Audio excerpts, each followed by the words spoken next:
ఖమ్మం జిల్లా మధిరలో చనిపోయిందనుకున్న అమ్మ ప్రాణాలతో ఇంటికి వచ్చింది. మతి స్థిమితం లేని వృద్ధురాలు ఇంటి నుంచి కరోనా సమయంలో వెళ్లిపోయింది. ఆమె కోసం వెతికారు. ఎక్కడా దొరకపోవడంతో చనిపోయిందనుకుని కుమారులు కర్మకాండలు కూడా జరిపించారు. విజయవాడ పట్టణానికి చెందిన హెల్పింగ్ హ్యాండ్స్ అనే స్వచ్ఛంద సంస్థ యూట్యూబ్ నిర్వాహకుడు వెంకట్ ద్వారా తమ తల్లిని చూసి కుమారులు గుర్తించారు. మతి స్థిమితం లేక తచ్చాడుతున్న మహిళను చేరదీసి ఆమెను అనాథ శరణాలయంలో ఉంచారు.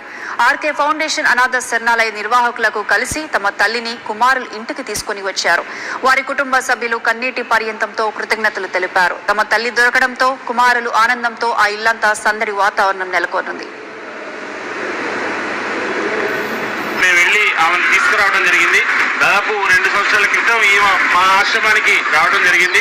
అప్పటి నుంచి మేము చూస్తున్నాం ఈమె తరపున ఎవరైనా ఉన్నారేమోనని, కానీ మాకు వాళ్ళ బంధువులు అడ్రస్ ఏమీ తెలియలేదు.